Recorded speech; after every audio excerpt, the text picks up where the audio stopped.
everyone, I'm Laah Hyun-kyung. This is ARIRANG News. Let's begin with the stories we are following. At this hour, the nation's current account surplus went over $89 billion last year. Exports are up compared to 2013, while imports drop 1.3%. Three-term lawmaker Yoo Seong-min is elected as the ruling party's new floor leader. The question now is how this will affect ties between the party and the presidential office. And the Islamic State militant group claims to have beheaded more hostages. This after the group murdered its second Japanese hostage, Kenji Goto. And we will get to those stories later on our newscast. But first, Korea's current account surplus hit a record high last year. However, there are concerns that the surplus trend may be slowing, mostly due to the sluggish domestic demand. Hwang Ji-hye explains. Korea's current account surplus set a new all-time high in 2014. The Bank of Korea says the amount totaled over $89 billion, up more than 10% from the previous record surplus posted a year earlier. The amount, however, falls slightly short of the central bank's forecast that was made last month of $90 billion. The balance of goods last year rose to $92.8 billion as exports went up 0.5% in 2014 from the previous year, while imports dropped 1.3%. The pace of export growth in goods was the slowest since the height of the global financial crisis in 2009. Exports then dropped almost 16%. Now, slowing exports coupled with a drop in imports is pointing to a current account surplus trend that mainly stems from sluggish domestic demand. A report by the Korea International Trade Association also shows the country's exports continue to contribute less and less to economic growth. The rate of contribution to growth of Korea's traditional growth engine exports stood at 37.7% in 2013, down from 51% posted a year earlier. The figure also marks the lowest since 2008, when it fell to slightly over 20%. The deficit of the services account, which includes spending by Koreans overseas, stood at more than $8 billion in 2014, expanding from a $6.5 billion deficit recorded a year earlier. Hwang Ji-hye, ARIRANG News. Korea's merger and acquisition market is getting bigger by the year, reaching an all-time high in 2014. Now that's a fourfold jump from 2011. And with the government easing regulations, analysts expect the market to grow further this year. For this story, here's Kim Min-ji. Mergers and acquisitions by Korean companies hit a record high last year. Korean firms carried out M&A deals totaling almost $80 billion in 2014, nearly double from a year earlier, according to data compiled by Bloomberg and the Korea Capital Market Institute. Although the number of deals struck declined, big deals boosted the figures. To name a few, Samsung Group inked a deal to sell its chemical and defensive affiliates to Hanwha Group as part of its restructuring, and there was also the merger of Daum Communications and Kakao Corporation, two of the nation's biggest IT firms. The domestic growth is in line with the global trend. The global M&A market reached $3.8 trillion last year, up 71% from a year earlier, and the largest since 2007. Industry watchers forecast the domestic M&A market to get even bigger this year. This as the government eases regulations regarding M&As and low interest rates have made financing cheaper. The restructuring of conglomerates and brokerage houses are also expected to drive the growth, as well as more big deals expected this year. Kim Min-ji, ARIRANG News. The number of high school graduates who found jobs surpassed the 10 million mark for the first time last year. Statistics Korea says the number was up nearly 270,000 from the previous year and took nearly half of the total jobs added in 2014. That also pushed up the percentage of employees with high school diplomas in the nation's entire workforce to 40%. The agency attributes the increase to a government policy that encourages businesses to hire people with high school diplomas and to a drop in college entrance rates in recent years. A Hyundai Motor Group has asked the Seoul city government for permission to build what will become Korea's tallest building on its recently acquired plot of land in Seoul's southern Gangnam district. Son Jung-in has more. In September last year, Hyundai Motor Group purchased an 80,000 square meter plot of land in southern Seoul from Korea Electric Power Corporation for nearly $10 billion. Korea's second largest group planned to establish a global business center on the land, including its headquarters and a car-based theme park. Last month, Chairman Chung Mong-gu laid out the group's vision to construct a 105-story building during his annual New Year's speech to Hyundai employees.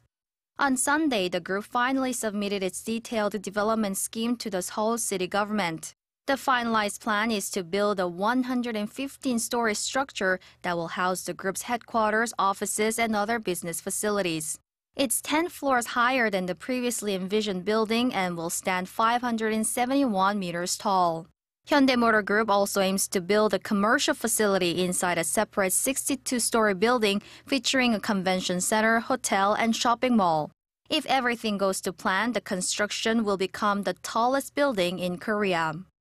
The Seoul city government says it will convene a meeting of experts from different fields to review the proposal and examine the impact the building could have on traffic flow and the environment of the local area. Currently, the 305-meter Northeast Asia Trade Tower in the western port city of Incheon is the tallest building in Korea.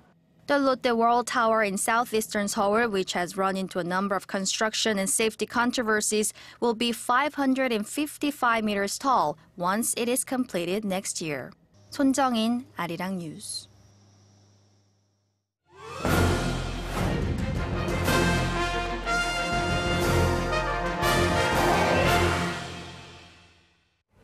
There was a time when LG Electronics was one of the world's 3 largest handset makers. These days, though, it's seen as a marginal player in the smartphone sector, but the company has ambitious plans to regain its reputation. Our Shin Se-min takes a look in this week's Industry Insight.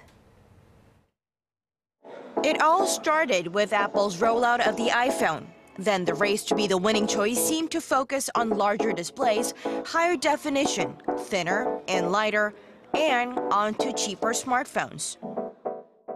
They call it a curved smartphone or bendable, although not exactly bendable like this, but definitely more bouncier and flexible than other smartphones.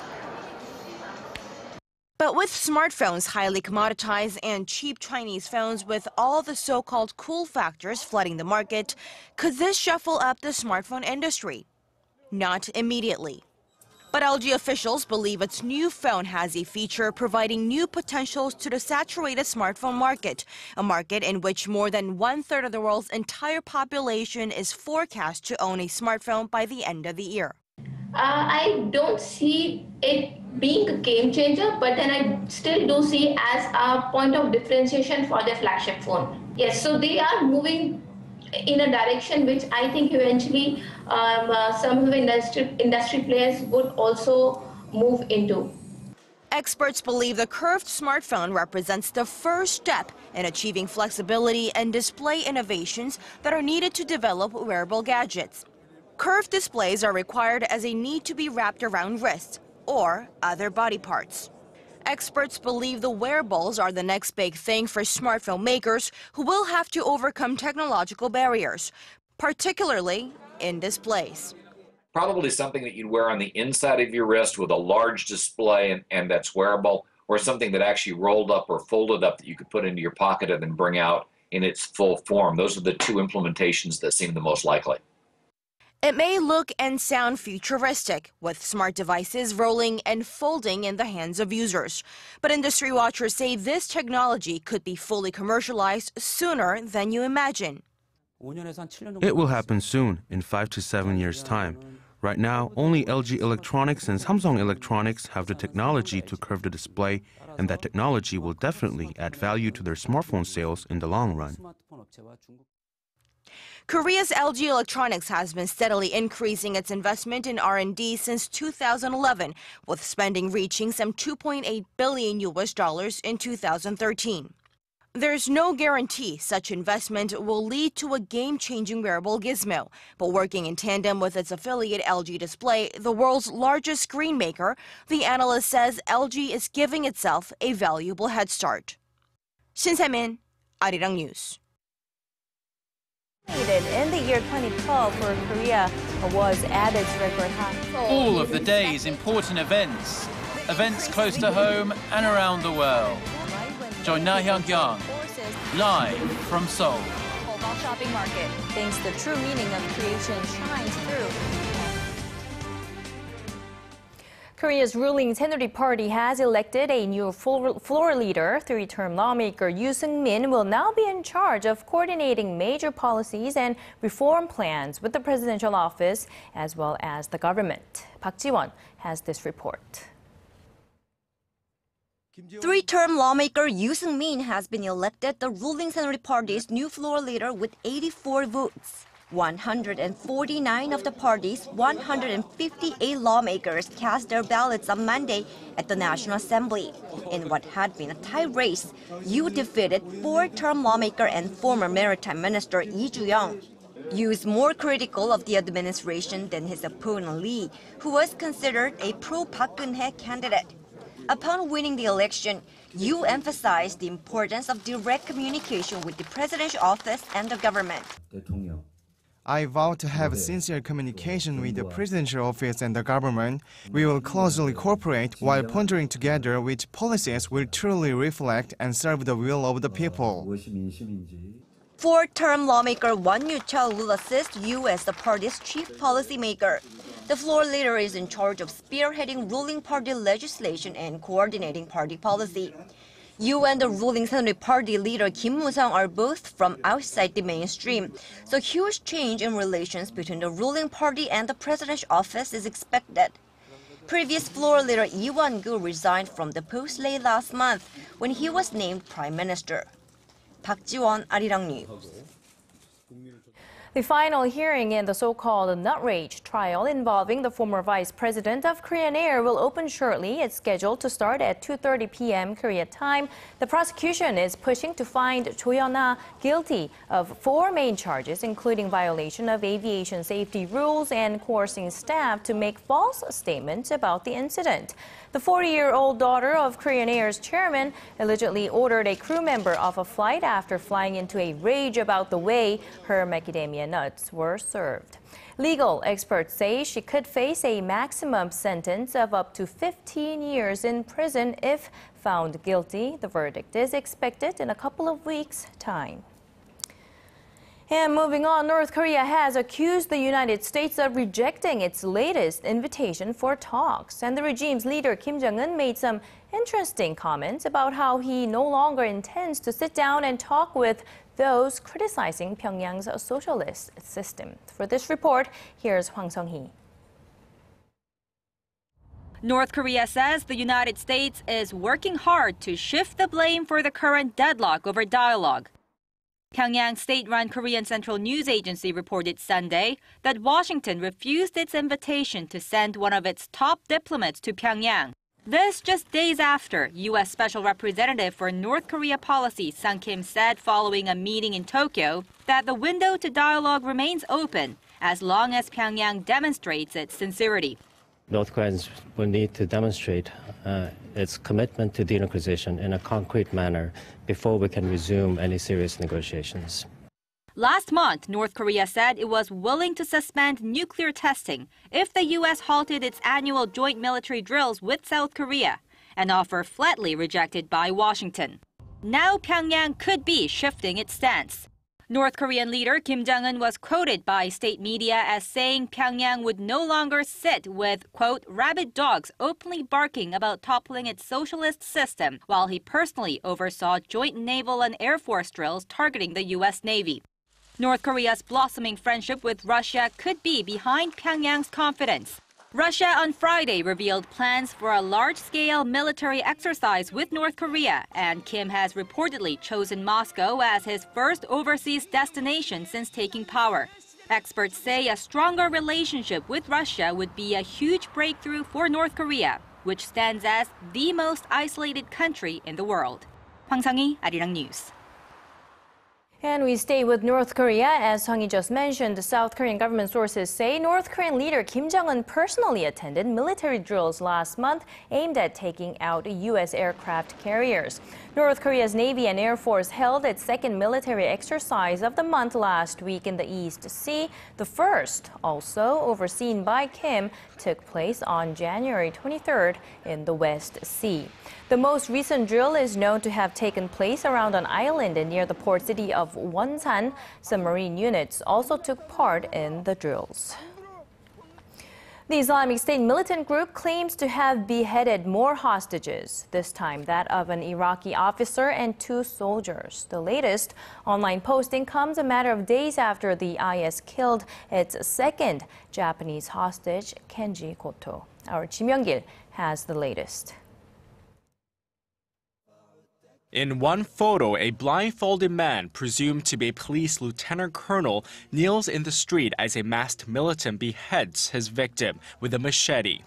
Another photo shows an overweight masked militant struggling to behead a man identified as a captured Iraqi soldier. A second soldier was beheaded at the same location. If the photos are authentic, the killings would come just a day after the extremist group beheaded Japanese journalist Kenji Goto. A Jordanian pilot also being held by IS is facing the same gruesome fate as Mr. Goto. The pilot's father has appealed to the extremist group to spare his son's life. We appeal to Islamic State in Iraq and Syria and ask them in the name of God and His Prophet, peace be upon him, and with the nationality of religion, the blood, to secure the life of our son, the pilot Muathal Kasespe, and be gracious to release him. The pilot was captured after his jet crashed in northeastern Syria in December during a bombing mission against IS. Islamic State has called for the release of Iraqi woman Sajida Rishawi, a would-be suicide bomber, in exchange for the pilot's life. She has been on death row in Jordan for her role in terrorist attacks on 3 hotels that killed nearly 60 people back in 2005. The UN Security Council on Sunday condemned Islamic State's execution of Japanese freelance reporter Kenji Goto. Council members stressed that Goto's execution has once again demonstrated the brutal tactics of IS militants and said those responsible for his murder will be held accountable. Ji Myung-gil, ARIRANG News. Greece's new finance minister says his eyes are on his country's financial health and that of Europe's, as he pledged once again that Athens will make good on its debts. Have a listen. My concern as a European first is that this present bailout program is costing the rest of Europe, not just us, too much. We're interested in minimizing the losses to our partners. Now, following a meeting with his French counterpart in Paris, Greece's finance minister told reporters that Greece is rolling out a set of reforms to cut its, quote, addiction to European bailout funds. He said Athens will no longer accept more bailout cash and that he will work with individual countries and entities on repayment plans, but not with the so-called Troika, which he called a committee of technocrats.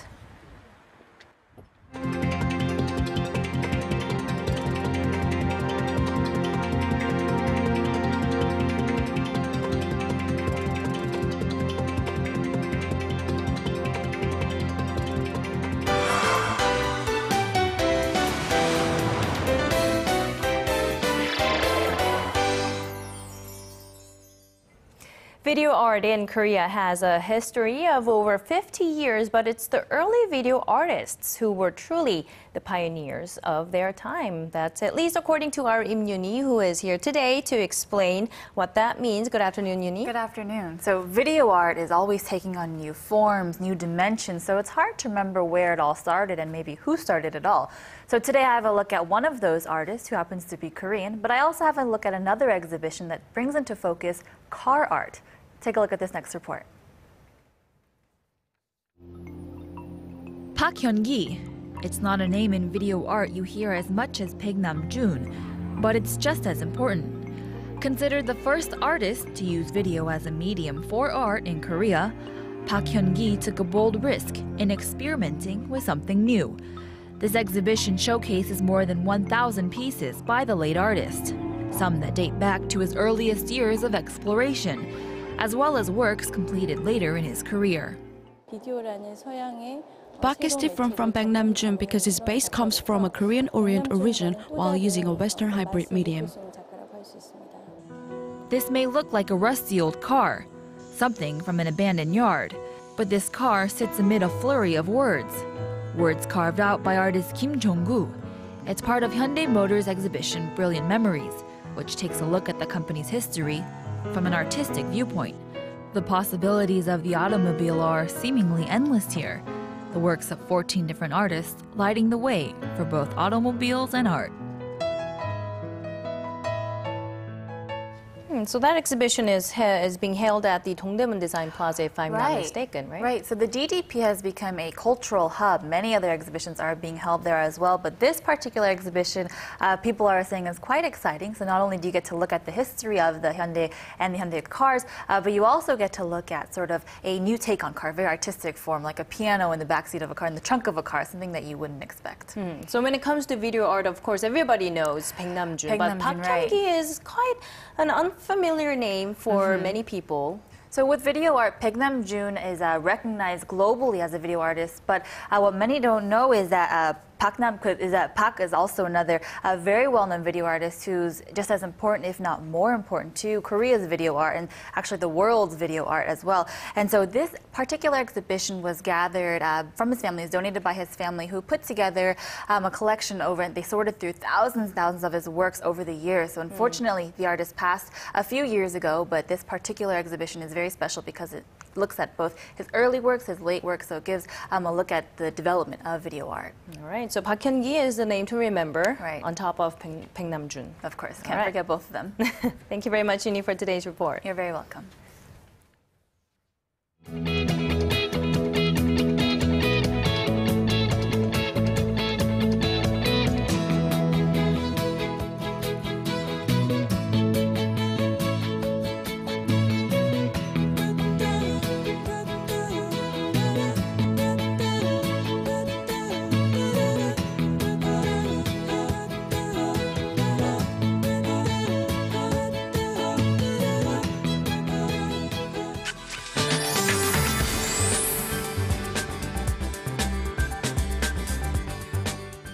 Hello everyone, I'm Michelle Park here with the latest weather forecast. The air has gotten much softer since this morning as the temperatures has risen, and the day is expected to get milder as we proceed into our day. However, we'll continuously get large gaps between the mornings to days and days to nights, so make sure to take good care of yourselves. Now, today will generally be a clear day except on Gangwon province, where currently there is a heavy snowfall alert in effect, as well as high levels of flying dust. Now, this first week of February should be mild and comfortable with temperatures above seasonal average, even on the day of Ipchun, the beginning of spring, according to the lunar calendar. Now, let's take a closer look at the readings for today. So it'll peak up to 5 this afternoon, while the southern regions such as Gwangju and Busan will reach up higher at 8 and 10 degrees. And moving over to other regions, Jeju Island gets up to 8 as well. Dokdo hits down to 4, while Mangungang drops low chilly at -4 degrees. Well, that's all for now. I'm Michelle Park, and here's a look at the weather conditions around the world.